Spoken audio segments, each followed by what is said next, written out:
আসসালামু আলাইকুম। সবাইকে সালাম ও শুভেচ্ছা জানাচ্ছি। পৃথিবীর যে প্রান্ত থেকে দেখছেন, সবাইকে সালাম ও শুভেচ্ছা।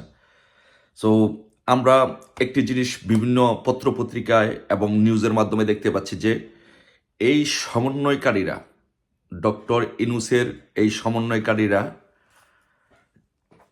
ত্রাণের টাকা মেরে দিয়েছেন। ত্রাণের টাকা মেরে সে টাকা দিয়ে গাড়ি কিনে, সেই গাড়ি দিয়ে সেনা প্রহরায় বাংলাদেশের বিভিন্ন জায়গায় সমন্বয়করা সমাবেশ করছেন।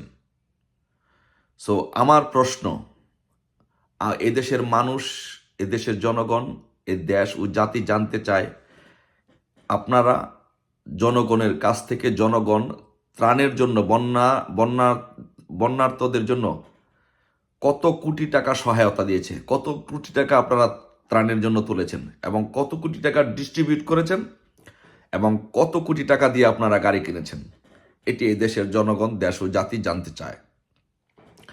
দ্বিতীয় যে বিষয়টি হচ্ছে সেটি হচ্ছে যে, আপনারা বিভিন্ন জায়গায়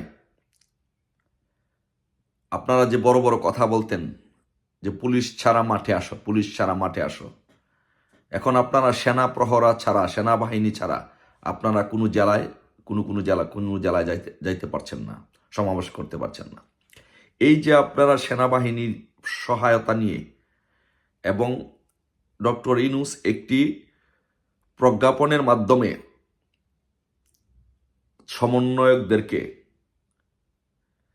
তাদেরকে সেনা প্রহরায় বিভিন্ন জায়গায় সমাবেশ করতে দেওয়া হচ্ছে, তাদের নিরাপত্তার জন্য নির্দেশ দেওয়া হচ্ছে। কেন? এটি বাংলাদেশের সংবিধানের কোথায় আছে, কোন আইনে আছে এবং সামাজিকভাবে, রাজনৈতিকভাবে এবং কোন জায়গার মধ্যে এই জিনিসটা আছে যে আপনারা সমন্বয়করা সেনাবাহিনীর প্রহরায় ত্রাণের টাকা দিয়ে গাড়ি কিনে সেনাবাহিনীর প্রহরায় বাংলাদেশে সমাবেশ করবে? এটি কোথায় আছে? এটি দেশ ও জাতি জানতে চায়। আপনারা দেশ ও জাতির সাথে, এদের বাঙালিদের সাথে, এদেশের জনগণের সাথে বাউতাবাজি করবেন না, এদেশের জনগণকে এত বোকা মনে করবেন না। আপনারা ত্রাণের টাকা মেরে, কোটি কোটি টাকা মেরে গাড়ি কিনে সেই গাড়ি দিয়ে সেনাবাহিনী প্রহরায় সমাবেশ করছেন। প্রিয় দেশবাসী, প্রিয় ছাত্রছাত্রী ভাই বোনেরা, আপনাদের সাথে এই সমন্বয়করা প্রতারণা করেছে, আপনাদের সাথে এই ডক্টর ইউনূস গংরা প্রতারণা করেছে। আপনারা চেয়েছিলেন কোটা, কিন্তু আপনাদের সেই আন্দোলনকে ব্যবহার করে আজকে তারা সারা বাংলাদেশে রাজনীতি করছে, সারা বাংলাদেশে আজকে দুর্ভিক্ষের দিকে পতিত করছে। এই বন্যার টাকা মেরে ওরা গাড়ি কিনে সেনা প্রহরায় সারা বাংলাদেশে সমাবেশ করছে। আপনারা যারা যে পরিবারগুলো নিহত হয়েছেন, তাদের সহায়তা, তাদের পাশে না দাঁড়িয়ে, যে পরিবারগুলো আহত হয়েছেন তাদের পাশে না দাঁড়িয়ে, তারা টাকা দিয়ে রাজনীতিক উচ্চবিলাস, তাদের রাজনৈতিক যে চরিত্র, সে চরিত্র চরিতার্থ করছেন।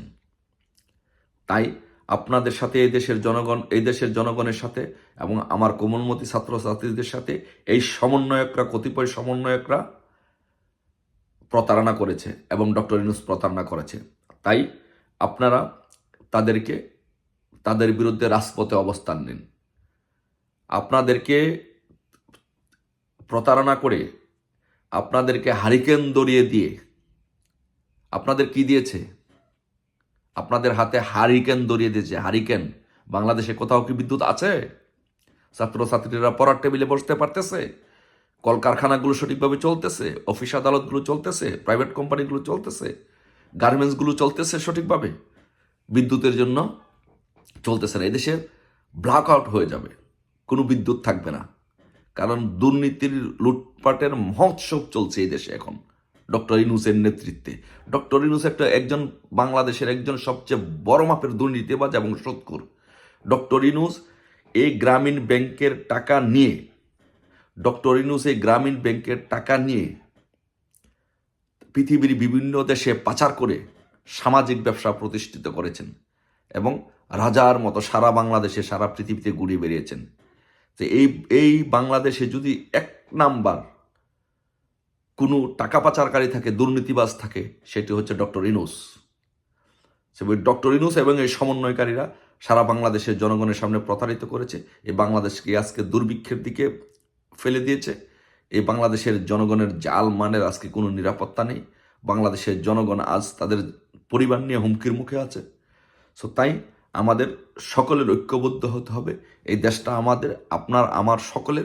আসুন সকলে মিলে এই সুদখোর টাকা পাচারকারী ডক্টর ইউনূসের হাত থেকে আমরা দেশকে রক্ষা করে আবারও দেশকে সোনার বাংলাকে বিনির্মাণ করি। দেশের রত্ন শেখ হাসিনার মতো এরকম কঠিন ইস্পাত নেতৃত্ব আমরা বাংলাদেশে নিয়ে আসি। সবাইকে ধন্যবাদ। সবাই ভালো থাকবেন। সবাই দেশকে রক্ষা করুন। এই প্রতারকদের কাছ থেকে দেশকে রক্ষা করুন। জয় বাংলা, জয় বঙ্গবন্ধু।